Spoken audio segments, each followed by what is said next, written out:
Right, everybody. Thank you for coming on probably the most momentous day of the year for the Green Party.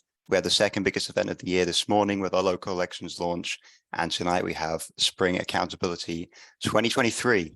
This is the final chance before Young Greens Convention in the summer for members to hold our elected committees to account, ask them questions and hear what they've been up to since winter conference rather, winter general meeting, whatever you want to call it, in December. We are recording this, so if you're watching on YouTube, as I know thousands of you will be, thanks for tuning in. We've had rumors that the next election will be decided on the basis of YouTube subscribers, so please make sure you subscribe now, and we may well see more than one MP elected at the next election. If you haven't been to one of these before, essentially what we're going to do is each of our committee members has submitted a report outlining what they've been doing over the last while. I'll share my screen so you can read the reports at the same time. We'll start with the co-chairs of the executive committee, and then we'll go to the treasurer, and then the co-chairs of the Green Students Committee. We'll then have questions for those committee members if they've been pre-submitted, or members attending live can ask questions as they wish. We'll then move on to the rest of the executive committee, and then after that, the Democracy and Accountability Committee. I'll just share my screen now. Members will have up to 2 minutes to read out their reports outlining what they've been doing. If a particular member is not here on the night, then I or another co-host will read their report out for up to 2 minutes. If you have questions for a member who is not here, then you are welcome to submit questions by email, and we can forward them on to you, to the members to answer. Okay, our first person up, I hope you can see my screen now, is Kelsey Trevitt, who is one of the co-chairs. They are not here tonight, and so I will start by reading out their report for up to 2 minutes. And if I don't reach the end by the end of the 2 minutes, then you are welcome to read the full report on Green Spaces, which is our members forum on the Green Party website, where they have already been uploaded. All right, here we go. Firstly, I'm sorry I'm unable to join the accountability session where this report will be presented. I'm in Brussels with the Federation of Young European Greens, facilitating their Youth Assembly event and kicking off the Young Candidates platform for the EU Parliament elections in 2024. This is a great opportunity to share skills from the Young Greens of England and Wales on the international stage, and to learn from and build relationships with our European comrades. This new year has been about the busiest quarter of our term thus far, gearing up for the local elections and planning and delivering this year's 30 Under 30 programme. Having only co-opted an elections officer camp in February, I worked to plan and organise the majority of the work around the Young Greens local election strategy this year, learning from last year, and working with limited resources and stretched capacity. Local elections. I created a process aided in delivery by Georgia to identify Young Green candidates standing in the local elections. As previously, I've continued to ask the field team to centrally collect this data when local parties select their candidates to make this process easier. Lacking this, I devised a three-pronged approach, contacting Young Greens, local parties, and field/campaign organisers to get as complete a picture as possible. This appears to be relatively successful, and with 35 Young Green target candidates to our knowledge, this is the biggest set of local elections ever for our movement moving forward. I have also noted that a list of candidates is not as diverse as it should and could be. This is something which the Young Greens and the Green Party of England and Wales must continue to prioritise. Using the list of target candidates, I created a list for approval by EC of Action Day locations. It was not possible to hold an Action Day for every target candidate, a bittersweet occurrence, but exciting for the growth of our movement nonetheless. This list was compiled, prioritising diversity, regional spread, and taking into account previous year's work. The list was approved by EC. Alongside Georgia, I've worked with candidates. That's the end of the 2 minutes, but I'll just finish the sentence. I've worked with candidates and the local parties to organise on-the-ground logistics for each Action Day and work to ensure that at least one EC member is present for every Action Day. That's not the end of the report. As you can see, there are a couple more sections, but you can read the full report online. We'll now move on to Jane Baston, our other co-chair, who is here. Thanks, Josh. Am I good to just go? Yeah, go ahead. Okay. Bro, thank you. So yes, I'm not going to rehash things that Kelsey's mentioned in the report. As I mentioned in my report is slightly lighter than usual because I was very busy throughout February with work, running an election, and therefore I knew that my capacity was going to be slightly limited. Let the exec know so that we could make sure that things were reallocated. So I've done slightly kind of less work in the last 3 months than I usually would do, mainly because I didn't want to have extreme bouts of chronic fatigue when trying to keep on top of my job, because unfortunately capitalism demands that we have to work for money. Yay. But the two kind of key things that I've been involved in is 30 under 30, obviously. So we ran the 30 under 30 program. It was really successful. I'm sure Patrick has talked about it in his report as the political education officer. But with Kelsey, I helped to run a number of the sessions and also generally kind of host the weekend. And it was really successful. We have a really fantastic bunch of 30 under 30 graduates, which is really exciting. The other really big piece of work that I've been doing is all of the comms work around the local elections. So this launched on, I think it was the 25th of February we launched it. So that involved creating a lot of graphics to celebrate those fantastic 35 Young Green candidates that Kelsey mentioned, but also as many of the others as well. And we have more to create as well. I reckon we're reaching about 50 Young Greens that are standing this year, which is just amazing. And making sure that we're promoting the action days and everything else that's been going on as well. Josh, how close am I to 2 minutes? Got about a minute left. I've got a minute left. Okay.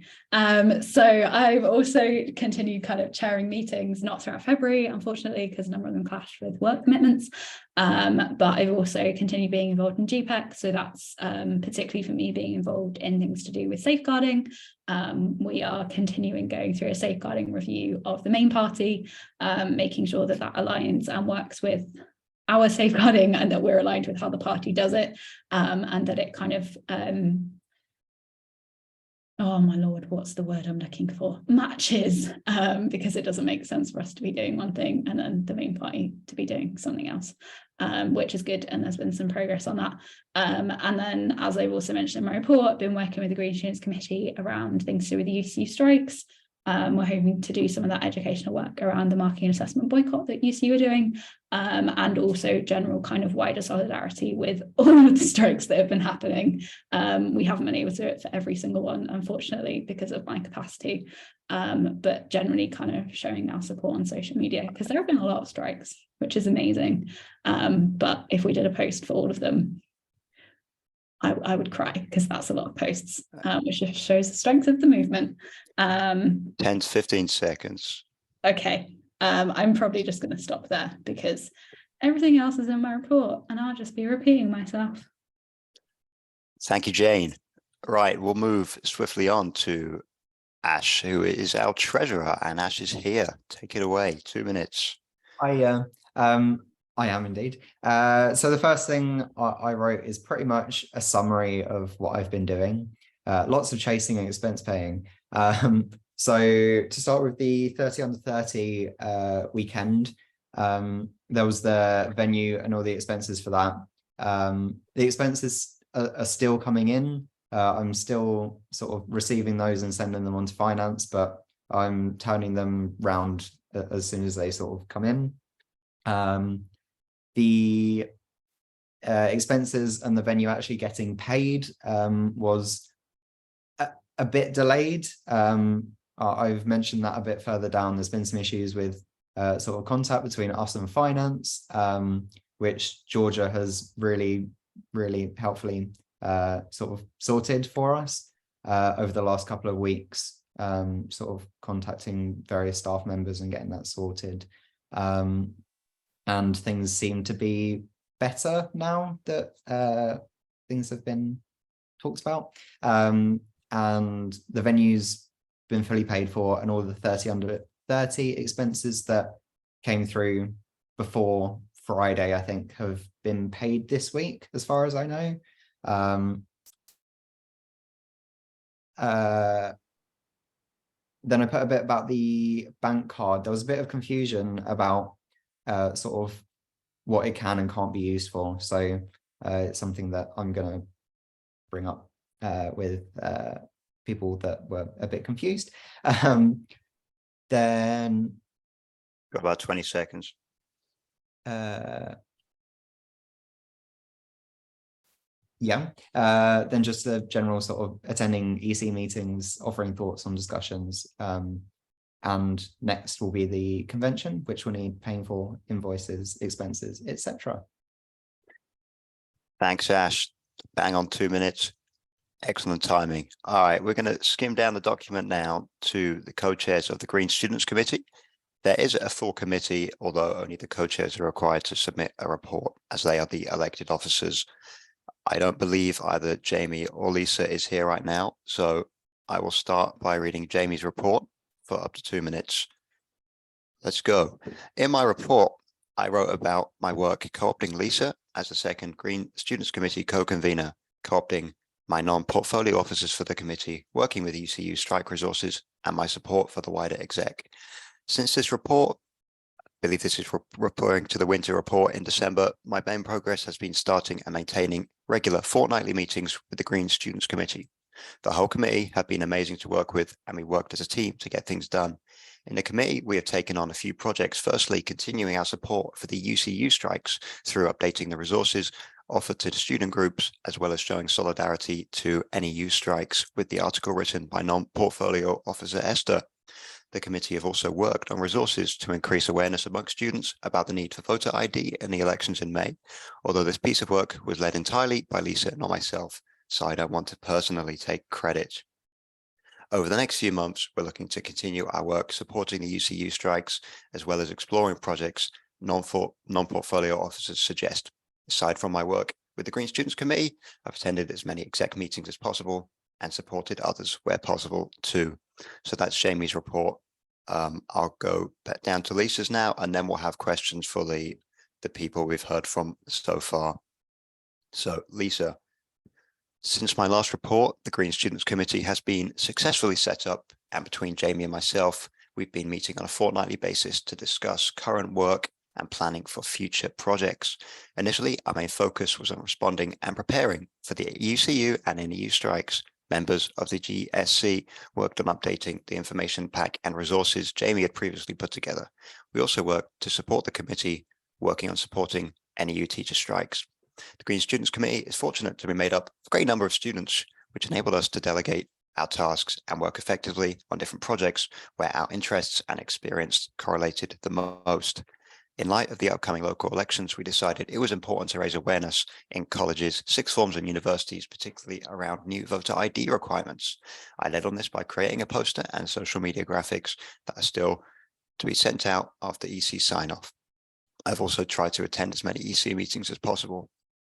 Looking forward, we'll be retaining a focus on the UCU strikes, looking to put together some resources on the UCU's marking boycott and on political education, and then working towards creating wellbeing resources in light of additional pressures like the cost of living crisis in the run-up to a more stressful time of the year for students. So that is Lisa's report. We will now go to questions. There have been a small number of pre-submitted questions. I believe Ollie is going to take the lead on this. Yeah, so the first question that has been pre-submitted is, now that the party has passed a motion to create a toolkit to heal party divisions, facilitated by the Green Party Regional Council, how do you see the extensive experiences of the Alternative Dispute Resolution Committee contributing to its creation, and how do you think it can be most effectively enacted for our members? So I don't know who would like to take that, Jane, perhaps? I think that's a co-chair's question. I wouldn't expect Ash or Jamie or Lisa to answer it. So yeah, on this motion, so I'm very pleased that it passed finally. At conference, unfortunately, I wasn't able to vote for it myself because we were at 30 under 30, but very pleased that it passed. I'm pretty sure there were people that are here in this room that did vote for it. So very pleased that it passed.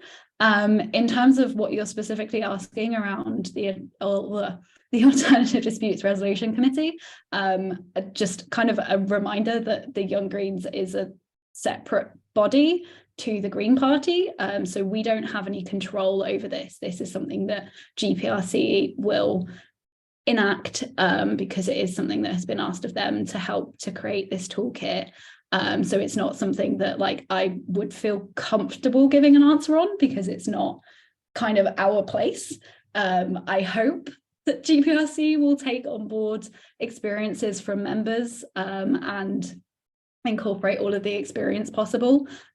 We do have some limited contact with GPRC. For example, if we have wellbeing concerns around the Young Greens, or if they ask us to consult on something, this may be something that we as the Young Greens are asked to consult on, and potentially with our wider membership. We haven't had any contact from GPRC about it yet, but like this is not something that the Young Greens have power over to like impact or to do anything about. So I can't really answer it and be like, how do I see that happening? Because I don't really know. It's up to GPRC. It's not something that I could really give you an answer on, unfortunately, because it's not something that we're going to be involved in. If we have a conversation with the GPRC co-chairs at some point in the next couple of months, we can bring it up to them, and I'm happy to do that.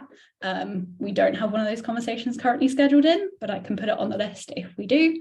It likely won't be something that they ask us about to give our opinions on, though. I hope that answers the question. Thanks, Jane. I'll move on to the Do you mind, sorry to interrupt you. I was the person that submitted the question. I fully understand that Young Greens don't necessarily have the mandate to get involved in that sort of thing, but the question was more around how do you think it can be enacted? So, like, what mechanisms would you like to see put in place so that the toolkit can be effectively put into place? I understand that this is something that you might not do, but I think it's a good exercise to look through how it's done prior to it actually being made, because it's a really important thing to be thinking about.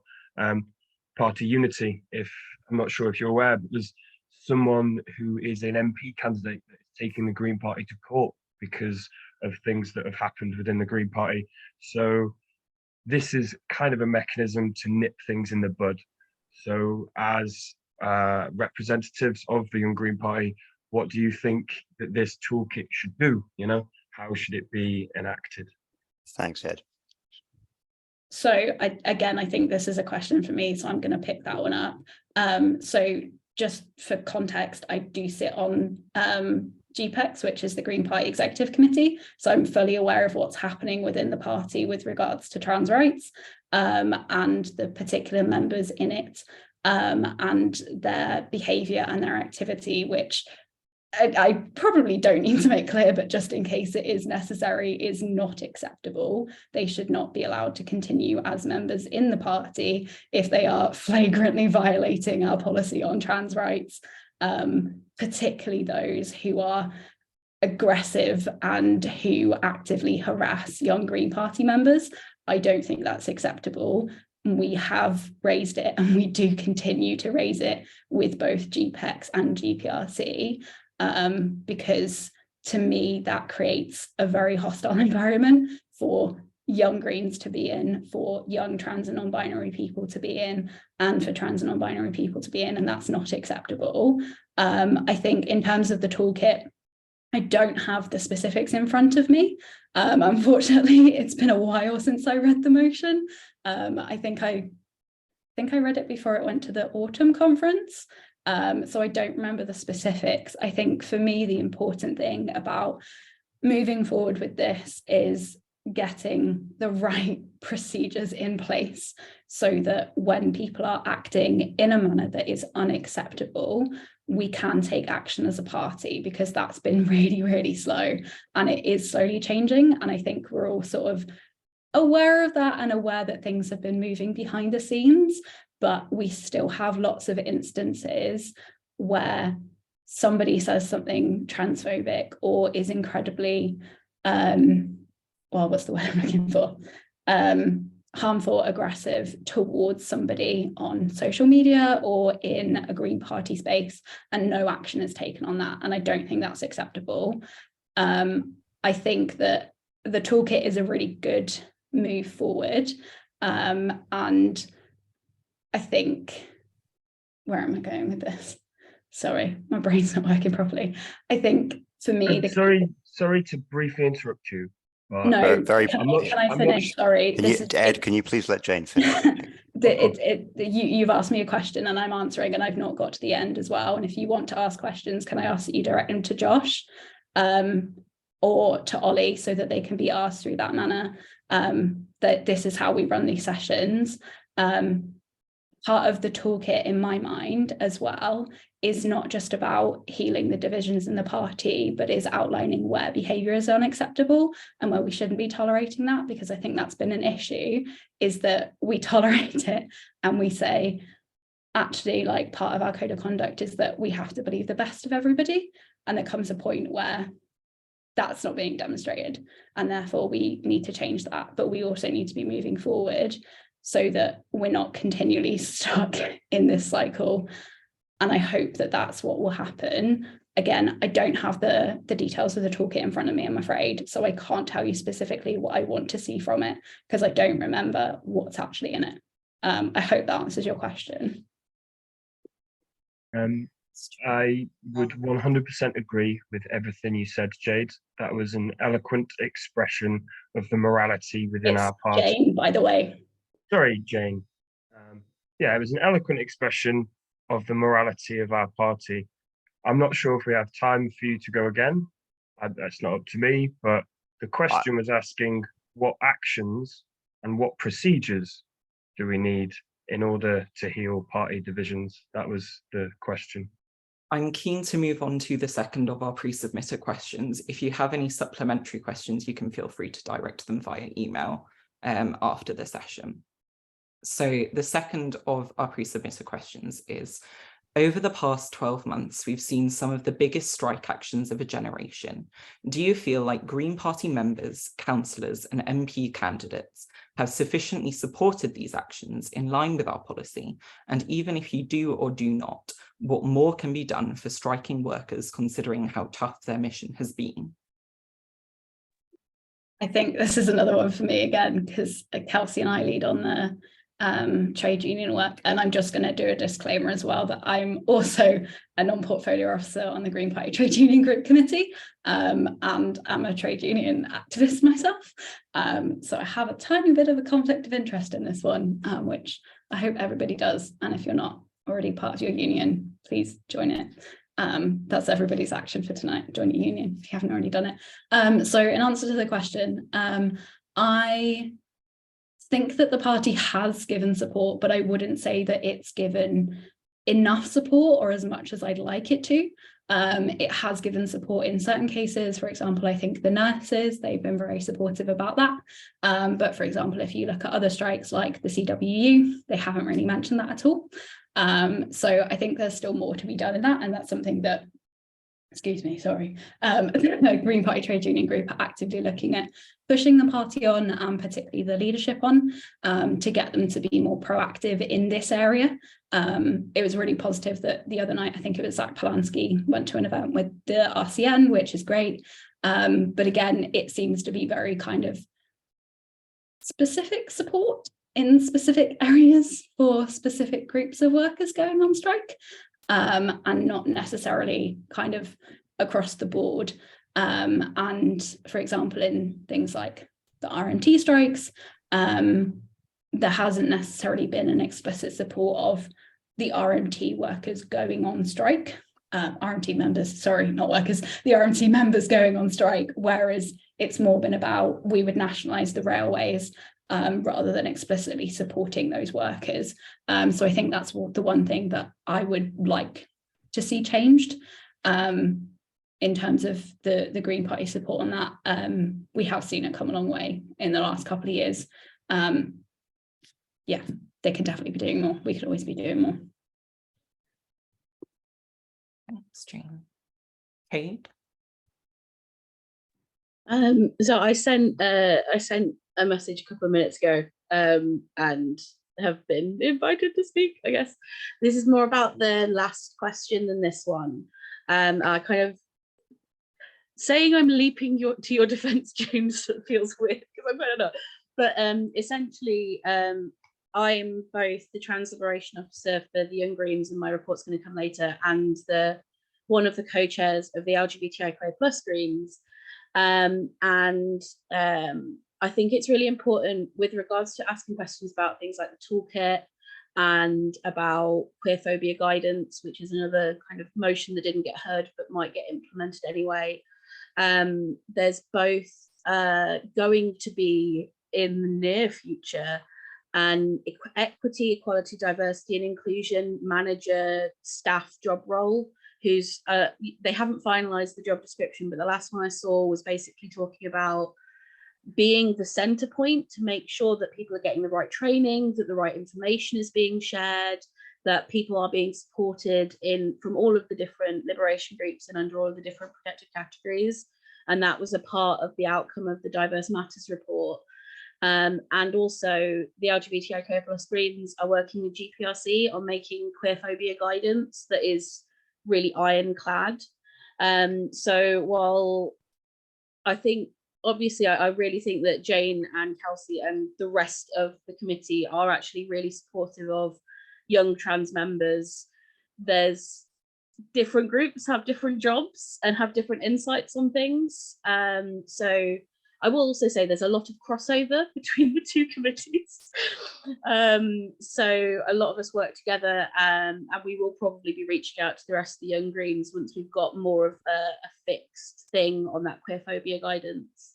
But I would say that Jane and Kelsey both work really, really hard when it comes to making young trans members feel welcome.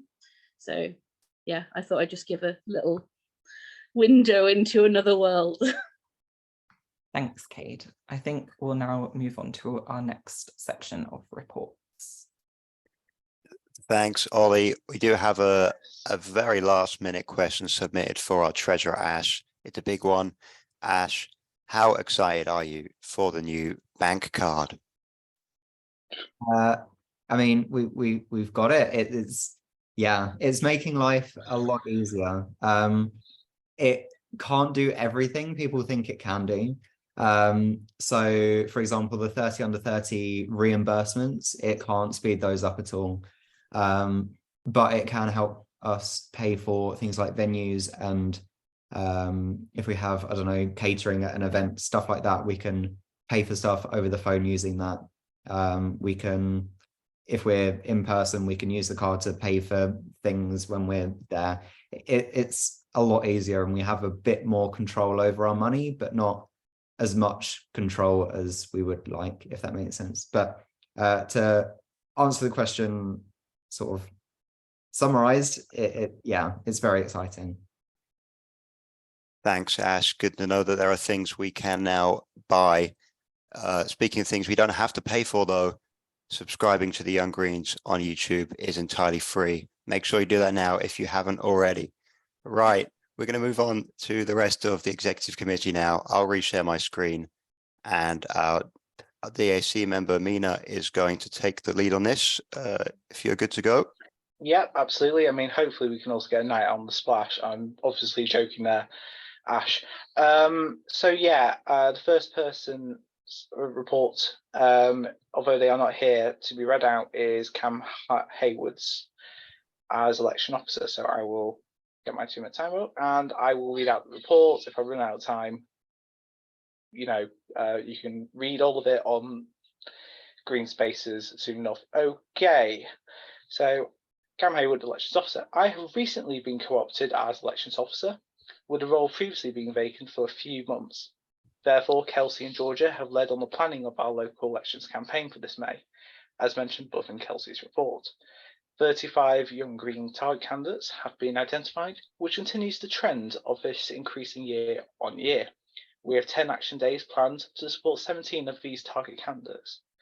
We have been phone banking Young Greens from around the country to invite them to their nearest action day so that we can increase attendance and maximise the impact. After this May's elections, I will be pivoting towards making initial preparations for the May 2024 elections. Work will begin early to identify Young Green target candidates and vacancies for all target seats where Young Greens could be encouraged to stand. I will also be looking to identify Young Green parliamentary candidates and vacancies. As Kelsey has mentioned, further work is required to increase the diversity of our Young Green candidates. This will become the biggest priority once the May elections have passed, and I will be developing a strategy to effectively make progress in this area. This will include liaisoning with liberation groups and officers to identify the challenges faced by people from underrepresented groups that may prevent or reduce their desire/ability to get involved in politics, taking measures to alleviate those barriers and produce specific guidance for underrepresented groups, and reaching out to local Young Green groups and local parties around the country to try to identify potential candidates from underrepresented groups who could be encouraged to stand.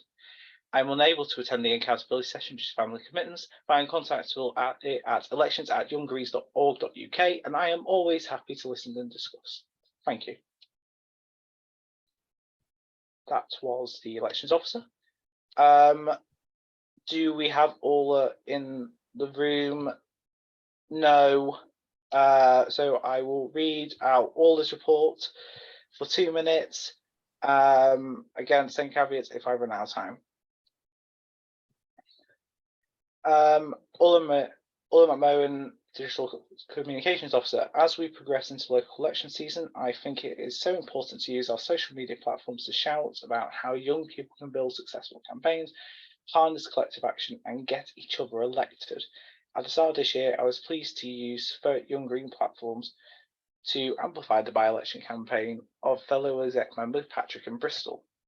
During this campaign, I noted about short vertical videos recorded by Patrick and Carla Denia performed extremely well on Instagram and TikTok, gaining reach into the thousands. I think people will find these videos humanizing and engage positively with them. I hope Young Greens and other groups continue to take this on board. It's important to me that videos on our social media always have accurate captions and images, always have detailed alt text. Though this can take extra time to get it right, it ensures everyone can engage with our messages. As discontent with pay and working conditions continues in the UK, Young Greens regularly use social media to share our support for striking unions. I work with the Green Students Committee to share key information for students around the ongoing UCU strikes, hoping to increase understanding and solidarity among students. I have continued to meet with Dom from GPW comms team to keep each other informed of our comms priorities and where GPEW comms team can support us. A group of the comms officers from GPEW groups has been set up, which has been particularly useful when aligning on messaging surrounding the strikes. This sort of collaboration is particularly important to me because it ultimately means the work of Young Greens will be recognised by wide audiences. 20 seconds or so. Yes, in my 6-month accountability report, I detailed how the exec collaborates to produce comms, which aligns with our skill sets and elected roles. I am so grateful for Kate and Lucy and for Finn and Josh from the LGBTIQA+ Young Greens for their work producing comms during LGBTIQA+ History Month. And that was the end of the sentence. So, yep, that was most of the report. The press officer is a vacant role at the moment, so there will be no written report. The questions will be taken at the end of this section to the one hand which is currently raised. I presume that is a question. Do we have Philip Davis in the chat? I believe he was here before. I do not know if he has been cut out because of Welsh internet. Is he here? I don't believe so. So we could come back to Phil if he rejoins later. Yeah, that's fair enough. So yeah, okay. That would be, so we'll go to Miranda Heath and Luann Thornton, events officer. As the third quarter comes to an end, we extend our thanks once more to Georgia Nelson for supporting us in our role with tireless enthusiasm, and to Kelsey Trevor, Jane Batson, and Patrick McAllister for making for Under 30 an unqualified success with their hard work, incredible presentation skills, and warm presence. In the first 2 quarters months, we undertook training associated with our role, including Action Network, a one-to-one meeting with the co-chairs about our role and training in data protection and safeguarding, with Luann becoming a safeguarding officer. We planned and ran a successful post-conference social for Young Greens in conjunction with the LGBTIQA+ Greens, and planned a winter general meeting in Cardiff. Miranda attended a FIEG event in Brussels, where she learned more about organising residential events. Below is a summary of our work in the third quarter of the last reports. Winter general meeting in December 2022. Winter general meeting took place in the South Riverside Community Development Centre in Cardiff. The tech was wrangled mostly successfully to run an accessible hybrid event. Vegan falafels were enjoyed, and we were welcomed to Cardiff by the venue operators with large amounts of unsolicited cake. Feedback was collected from attendees to inform future accessibility and catering plans. 30 under 30 took place in March 2023 at Lower Shore Farm in Swindon. We routinely liaised with Matt, who co-runs the farm, to ensure the accommodation, catering, and venue rooms were appropriate for our needs and that our participants' accessibility needs would be met. We also met online semi-regularly with the 30 under 30 working group to ensure each part of the event was coming together as planned. With the help of Georgia, we collected accessibility information and accommodation preferences, and Miranda set about work creating a room plan that met everyone's access needs and maximised their preferences. Luann helped lead participants to and from the farm. To and from, assisted safeguarding during the event, and I have run out of time, I believe. The rest of the report can be read online on Green Spaces after this, or yes. Okay, don't believe Benjamin is here. Okay, so Benjamin Will Briamus, international officer. Last year, I took part in the Federation of Young Greens FIEG prep team, where we prepared and hosted the event FIEG Lab, Mental Health is Political in Brussels. I also represented the Young Greens of England and Wales, YGEW, at the European Green Party Congress in Copenhagen. Since then, I went to Ireland to attend the Irish Young Greens annual general meeting. The Scottish Young Greens sent their international officers too, so it was a good opportunity for all three parties to connect. I have been working with the Irish Young Greens and the Scottish Young Greens on setting up a collective summer camp. The funding application has been sent to FIEG, and if we get the money, we will co-host a summer camp in Ireland in the early August. The hope is that this can become an annual event where we can rotate with which country hosts it. I brought a proposal for hosting an international online quiz to Executive Committee EC. The idea behind this was that rather than having local parties develop ties with other local parties around the world, which was my original plan that I proposed in my election campaign, online international events like this will be easy to execute within the structure of YGEW. There was support for it in the EC, but as spring months are very busy, the realisation of such an event has been postponed. I have gone through the process of selecting a second delegate to the FIEG General Assembly, GA, in Barcelona. We have an increase in applications of 550%, which meant that we had to adapt our selection process to this increased demand. This means we will be better prepared for next year, when we will hopefully have a similar level of interest. I have been working with the second delegate, as well as with the Young Greens from Greece and Montenegro, on a resolution about this information to bring to the FIEG GA. And the rest of the report can be read online after this event. Okay, is Dylan in the audience? No. Okay, I will read their report for Dylan Lewis Cresser, Quality Diversity Officer. Okay, and I will start now. As E&D officer, the bulk of my efforts associated with the Young Greens has been around the collective work of the committee, around oversight of decisions, providing sign-off on exec decisions, and being a voice in meetings. I was particularly interested in our action days and ensuring a geographic spread was achieved to give people who aren't able to travel as far or to a given area a chance to campaign for a Young Green. There have not been any specific projects I've been involved in during this period as a Young Greens officer, as most of my role is covered by our Liberation officers, particularly evident given the passing of the motion to change my role as of Convention 2023 at the Winter General Meeting. And that isn't over. That's good.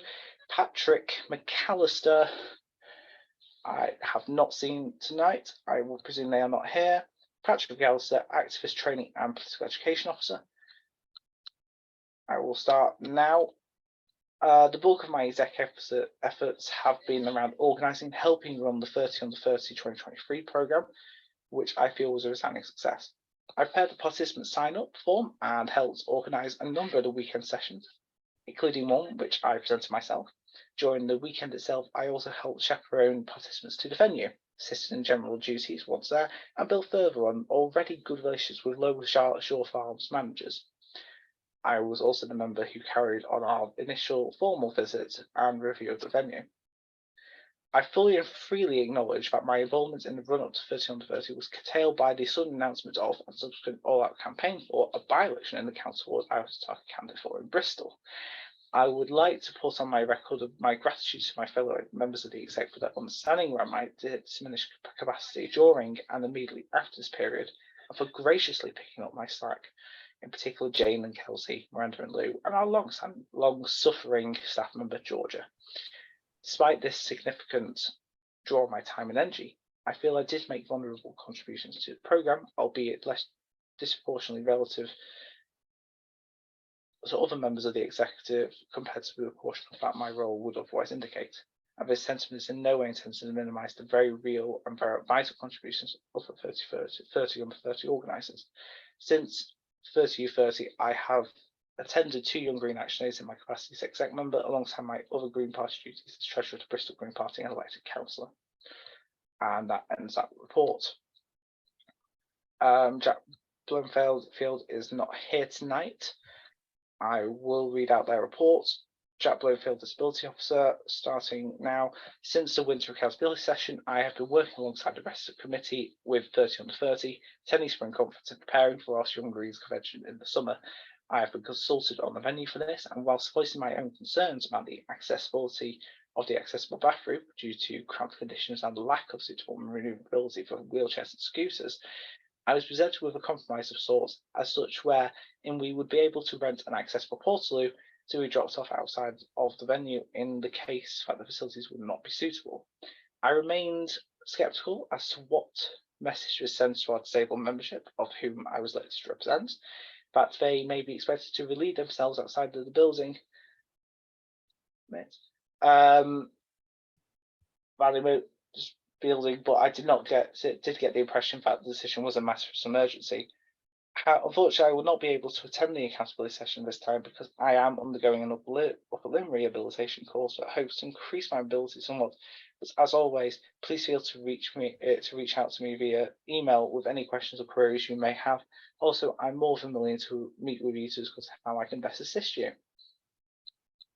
Okay. Is Lucy Pegg with us tonight? I do not believe so. Hello, welcome, Benjamin. So Lucy Pegg, LGBTIQA+ officer. I have worked with Orla and Cade on Twitter content for LGBTIQA+ History Month, looking at lesser known queer figures in history. I have also continued to attend exec meetings and contribute to the general work of the committee. Okay. There is no report for people of colour officer, as there is no people of colour officer as it is currently vacant. Finally, a break from me tonight. Cade, would you be happy to speak? Yeah. Okay. Yep. So hi, I'm Cade Hatton, the trans officer. My pronouns are he and they. Since my co-option last year, I've mostly supported the Young Green Committee through my role in the LGBTIQA+ Greens, helping coordinate social media campaigns during LGBT+ History Month and attending the special interest groups panel organised by Ria Patel and the Equality and Diversity Committee meetings. I've also been attending the executive committee meetings and hopefully supporting other members of the executive committee. And as a member of the conference committee, I've also been at least attempting to represent Young Green perspectives around planning conference. That's about it. So yeah. Thank you. That was lovely to hear, and also that I didn't have to speak. Of course, people have commitments. Just I have a very groggy voice today. Okay. Natalia Kubica, Women Officer. I don't believe Natalia was with us, so I will read out her report. It's been wonderful to be a member of a committee with so many incredible and inspiring young activists. It's a privilege to be working alongside you all. One focus of mine since the Winter General Meeting has been continuing my work with Feminist Greens, where I have been helping with social media and, more recently, leafleting at Spring Conference in response to Group Party Women, inviting a Nordic model advocates to their meeting. Feminist Greens has also been running online events to support and inspire women and non-binary people within the party.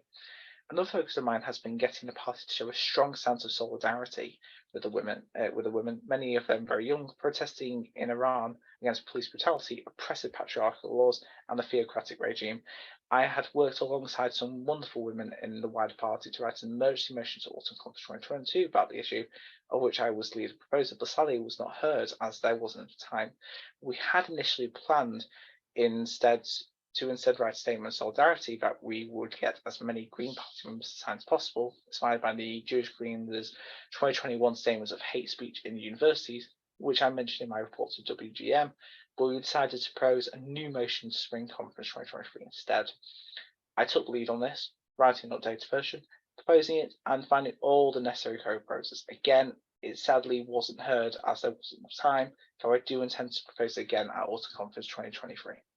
Thank you. Okay. The position of Women of Colour Officer is vacant, so there is no report to read. Finn, I invite you to speak for 2 minutes. Hiya, thanks. Being the under-18s officer, as well as the co-chair of the LGBTQIA Young Greens, continues to be a great experience, and the rest of the exec are a brilliant group of people to work with. I continue to do ongoing work helping with the under-18 Young Greens Twitter and Instagram accounts, including making posts expressing support for the teacher strike and sharing posts from campaigns like Votes at 16. As the Under-18s committee, we had hoped to co-opt a new member of our committee, but have as of yet been unable to do so. Work with the committee has been a bit quiet recently, but I am going to look into doing something on the Votes 16 campaign and talk to others about how we as a group could work with other groups and support the campaign to give 16 to 17-year-olds the right to vote. I've also taken part in general EC work, attending meetings when I can and giving my views on agenda items and things that have come up. I'm looking forward to the remainder of our exec term and helping with the work that we will be doing, including, as I have done now, attending an action day in Manchester for the local elections. Okay, thank you. Thank you, Finn. Okay, and has Philip rejoined us? I do not believe so. Therefore, I will read out Philip's report. This will not be the last you hear of me tonight, but I will read out Philip's report nonetheless. Philip Davies, the campaigns officer for the Young Greens, for the Young Green exec. Firstly, would like to thank other members of exec and DAC, plus our fantastic staff member Georgia Nelson for all their work. I am also going to apologise in advance for that my memory of much of this time period is not the best due to both being busy with running as a candidate during part of it and being ill for much of March. I had to take time out during January and early February due to standing as a candidate in a by-election. During this time, I still attended executive committee meetings and helped other exec members when I could. I had an article published in Greenwood in January about how it was important for Greens to stand in economically deprived areas. In early February, I was also liaising with a school who contacted us, wanting to do a talk to children about river pollution and the River Wye. As we are now in election season, I'm hoping to work with our under-18 YGs to do some campaigning on Vote 16 in English local elections. I have been keeping up to date with ongoing campaigns and organisations such as the British Youth Council and Electoral Reform Society on this issue. I attended a conference in Birmingham, and it was good to talk to YGs there who wanted advice on how to go about setting up local groups. It also gave me the opportunity to talk to some of our young Green our YG candidates for the upcoming elections about their action days. I also helped with one of our phone bank sessions for these action days.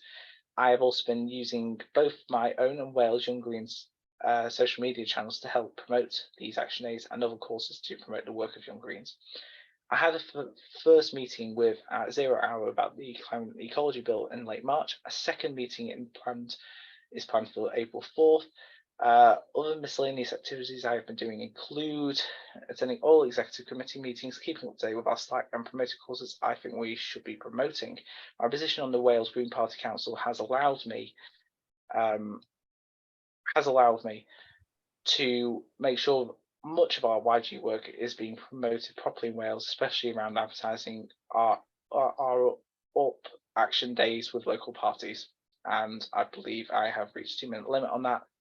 And that concludes the EC positions reports. Mina, that's an absolutely ridiculous number of words spoken in such a short time. Thank you very much. So I'll stop sharing my screen again temporarily, and we can move to questions for any EC members at large. I believe there was a made question. Ollie. Yeah, so we had 2 pre-submitted questions, but they're very, very similar. So I will use my discretion to merge them into one question, which is, how do you want to see the party improve in regards to recruiting active members and candidates? These questions are open to any member to answer.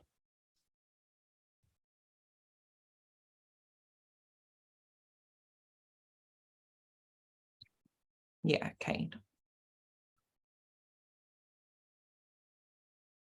So I think the biggest thing that we need to do is make the space safer in a way. We can have our little pockets with the Young Greens, the LGBTIQ+ Greens, and some of the other liberation groups, but it's not just as trans liberation officer, obviously one of my big focuses is around trans and non-binary people, but we also have to understand that large parts of the party are also not safe for disabled people and people of colour. So I think the biggest way that we can get more active members and get people more active in general within the party, both as candidates internally and externally, but also attending action days and things like that, we need to make sure that we are doing everything we can to make the space safer. I think as a whole, the Young Greens are, but I think we could do better at reaching out to other liberation groups as well. Obviously, there are a lot of close ties between the LGBTIQA+ Greens and the Young Greens, but there's a lot of feeling, I know, that those 2 groups kind of stand out independently from a lot of the other liberation groups. Some with, I would argue, reason, and others just because things kind of fall down when you've got so many plates spinning. So I think that would be my big hope, that as we get things more welcoming and more inviting as a general space, then we'll get more people standing for those roles, and we'll be able to encourage people to stand for those roles and come to action days and things. Thanks, Cade. Finn? Yeah, so in terms of sort of getting more members and things like that, I think that one of the things I think is really important is encouraging more under 18s to join the party. I think that one of the ways we could do that is by publishing more what under 18s can do, even though they can't vote or stand for external things. I think that publicising what under 18s can do within the party and how we can make a difference to politics within the Green Party, even though we can't vote or do other things, I think that would go a long way to encourage more under 18s to get involved with the party. I think that's a really important thing that we have to try and do better on. Thanks for that, Finn. Edward, do you have a question to pose? Yeah, as the person that submitted the question, I'd just like to say, Finn, thank you. That was amazing. I think that was fantastic. especially as you said, how. And I think the how is really important. So my question actually brings back to Cade. I think bringing a safe space for disabled people and people of colour is exactly what's needed. But how would you go about doing that? So the first thing that I do, especially around people of colour, is to direct people towards Greens of Colour. I think they've got a really strong executive at the moment. Tyrone, who is I think they just have one chair, Greens of Colour. I don't know all of the ins and outs, as I am not a person of colour and thus do not vote in their elections. But Tyrone is an incredible chair of that group, and there's more crossover as well, as Marley, who is the membership secretary of the LGBTIQ+ Greens, is also on that committee. And I think working with them to promote Greens of Colour and really promote the way that we can support members of colour is really important. I think with supporting disabled members, I think a lot of that comes back around to GPACs.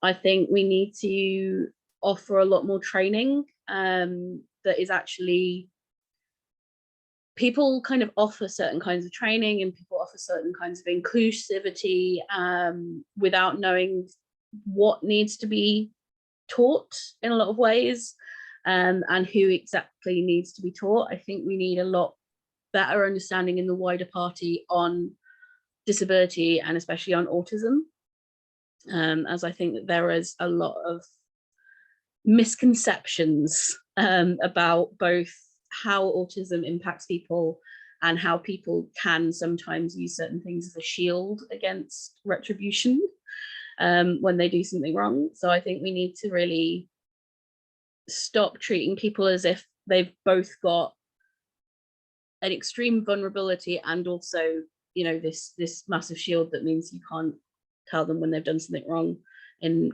many situations. So I think we need to be better at identifying that. And I think a lot of that comes from training and things like that. Thanks, Cade. Mina. Yes, I kind of just wanted to answer the question as well that Edward proposed. I was slightly having to take a minor break because of my voice. But yeah, I would say, to answer your question, I think one of the ways is, yeah, there has to be some training as outlined by Cade and others on that. But I think also we need to also look at like how we engage with like communities of colour, for instance, you know, especially specifically with people of colour as a group that we do need to do better with. I think it is quite telling, I think, actually, in terms of like the number of our councillors, for instance, who are people of colour. It's not many, you know, which is a disgrace for, you know, a very progressive left-wing party. And Young Greens is part of that solution, but this is a wider party issue.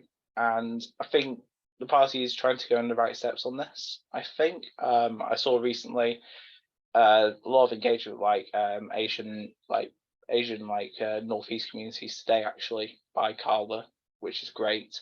That's a great positive step in the right direction.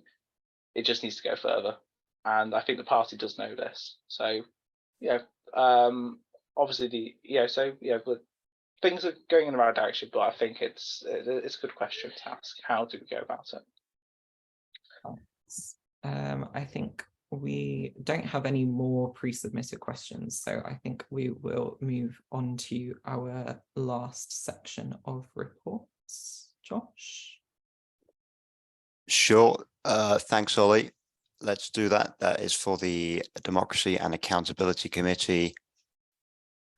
And I'll share my screen again. There are 5 members of the committee, and there is also a committee technical report.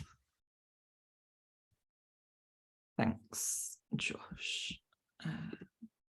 So we will start with the committee technical report, which I will read out. Let me just get a timer up.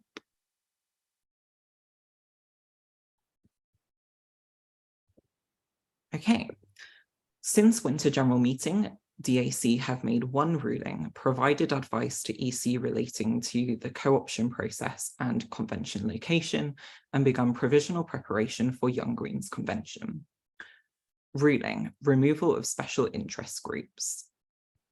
Context, can EC remove a special interest group? DAC notes that the current constitutional arrangement regarding the removal of liberation and special interest groups is not fit for purpose and omits clear process for any removal process. The Constitution states, 6.5, EC shall use their discretion in approving the creation of new special interest groups between general meetings and shall bring a paper of ratification to the next annual general meeting or to an emergency general meeting if this happens to occur first. However, there is no reference to the inverse process of removing a group. Furthermore, there is no other reference to a paper of ratification in the ruling documents, so it is not clear what form this takes. Removal of a special interest group would result in an amendment to the Constitution, which otherwise requires a 2/3 majority of voting members at a general meeting. Conclusion. DAC rules that EC cannot remove a special interest group. The removal of a special interest group may happen by a constitutional amendment brought to a general meeting. DAC will work to propose constitutional amendments to bring to convention to clarify the process and remove inconsistencies. 2. Advice to EC.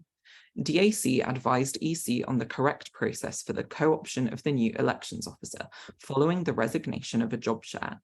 This has led to discussions regarding the creation of new guidance for co-options in the future. DAC discussed in depth the practicalities of meeting our constitutional requirements for convention with the location proposed by EC.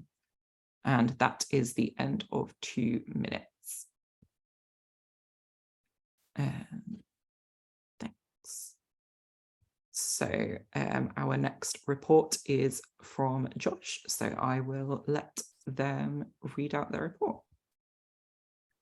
Thanks, Ollie. So yeah, this has been probably the quietest quarter so far for the AC, which has been in contrast to EC, who have been pretty manic.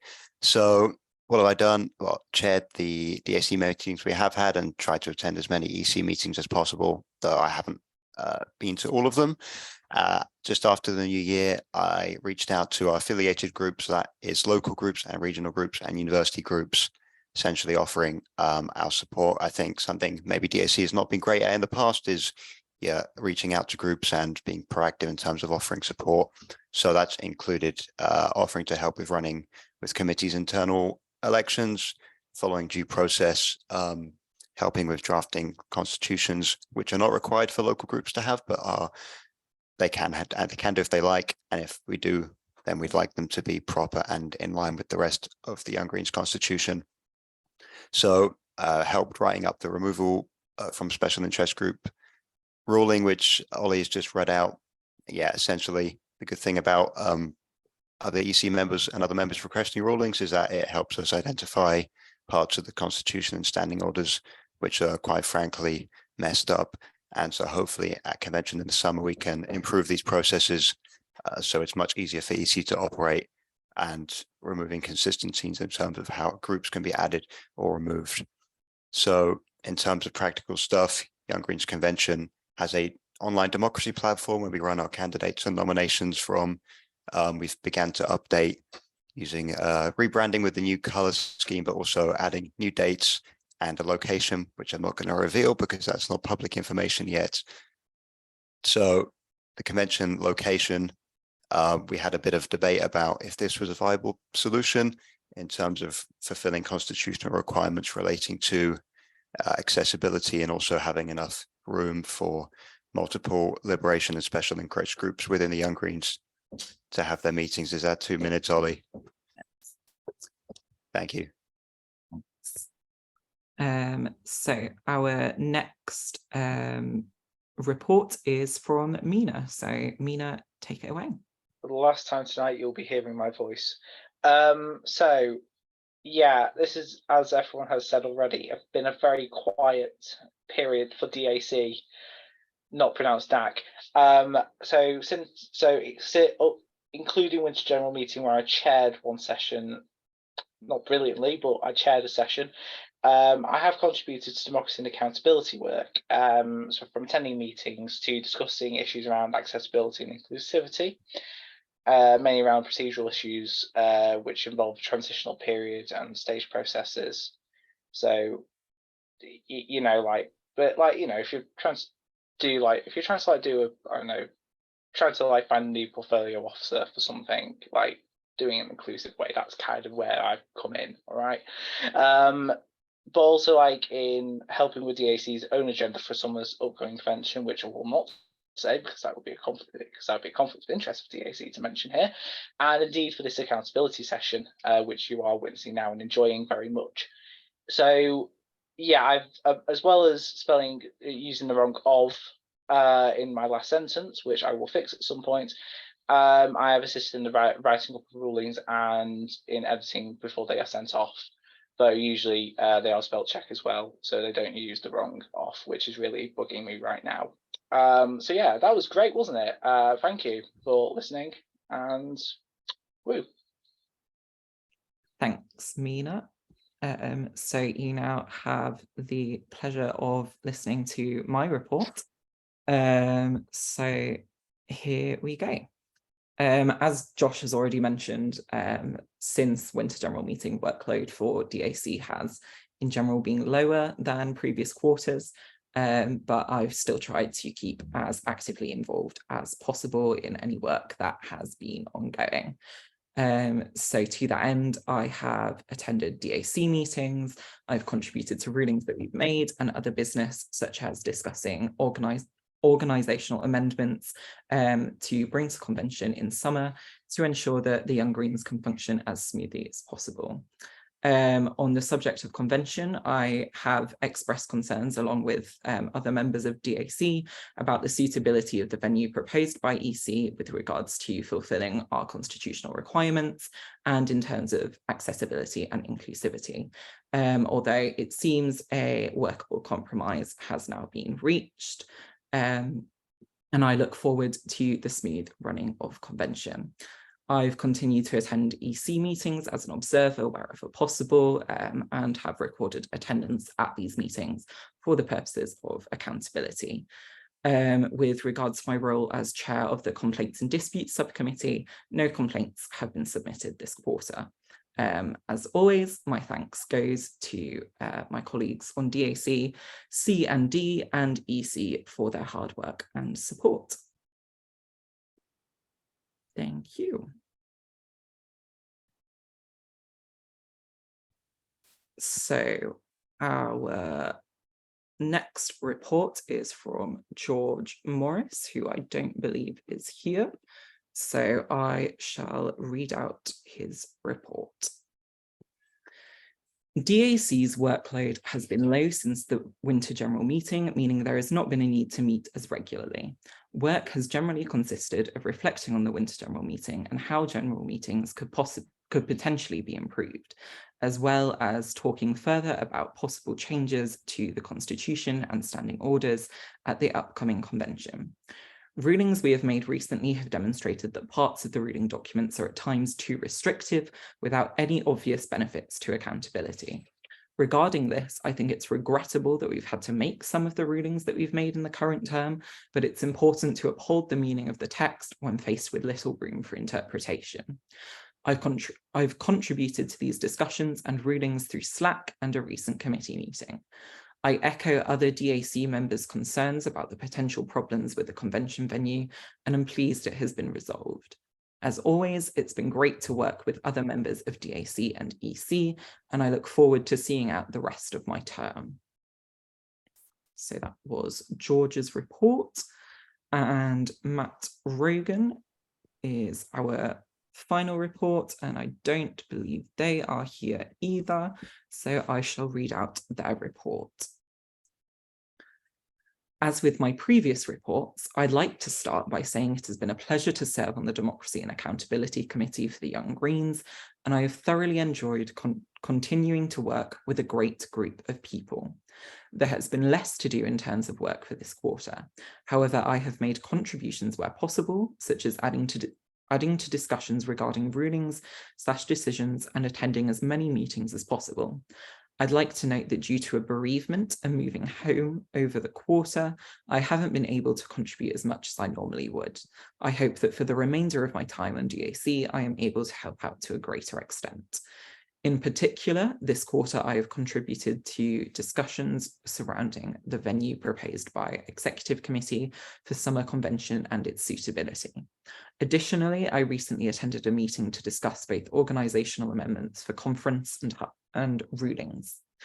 Finally, I wish to say that I look forward to continuing to work with DAC for the remainder of my term.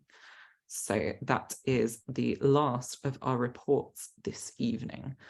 I am not aware of any pre-submitted questions, but I may be wrong. Other members of DAC, are you aware of any?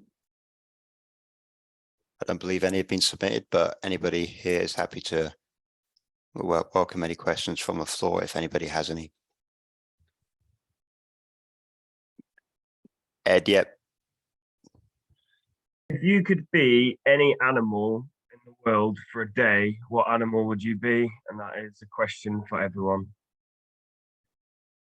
Thanks, Ed. Would anybody like to go first on that one? I think it's a question everybody can hopefully ask if they want to. I think Cade's gone all out. Already got a canine there to show off. Thanks, Cade. I would genuinely just be Gizmo. He gets to sleep most of the day and he gets hand-fed, his food provided. And everybody loves him because he's adorable.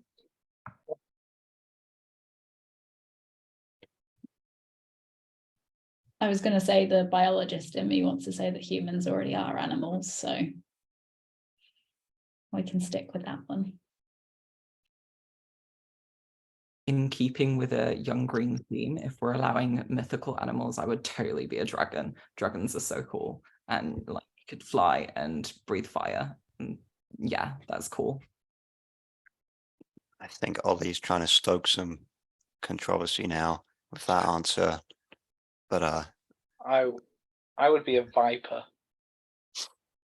because I want to take out my enemies in one bite and poison them and win with the smallest amount of casualties or collateral damage. I would be a hawk, so I could fly quickly away from Mina. thanks, Ed. We do have a question submitted now.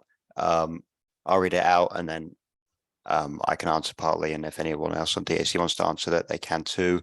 So when working with university groups to support their elections, how are you planning to work with them when most of their elections are run through their students' union? This is a good point, and it did come up in the last DAC meeting. We were also discussing, like, in terms of if a university group want to make their own constitutions, and then the student union have separate requirements for what is in the constitution. What's the best way to resolve that? Do you have two separate constitutions? That seems like a big effort, or do you kind of merge them together? In terms of that, we kind of said it would be best to go on a case-by-case basis. In terms of elections, I know from my experience at my university, our elections have, a minimum number of required positions. For example, there used to be a chair and a treasurer, secretary, and then other positions are up to the committee to decide. So the other thing to take into account is for example, your university group the university might demand, that elections are open to anybody, and then that could arguably come into contradiction with something in the Young Greens constitution, which says that elections are only open to members of the Young Greens. So my bad answer to this is we're going to take it on a case-by-case basis. Some university groups also kind of overlap multiple universities, or there are local party groups which cover multiple universities within them, which can create complications. I'm now rambling, to be honest, because I don't have a better answer than that, but thanks for submitting the question. Are there any other questions anybody has?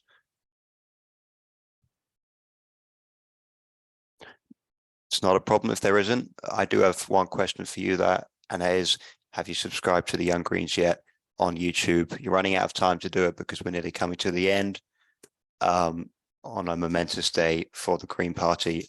Thank you everybody for turning up. We got through a lot of reports, a lot of words were said. My favorite word was subscribe. Next events coming up will be convention in July, and the location is going to be announced soon. If you have any other specific questions for any members, then you can get in contact with us. All of our contact details for specific members are on the Young Greens website, and you can read the reports in full on Green Spaces. Thanks again for coming. I'm going to stop recording now and let you go to bed or do whatever you want to do in the evening. Thanks, Jane, for publishing that in the chat. I'm going to stop recording and you can make your way out of the Zoom whenever you want. Thanks again.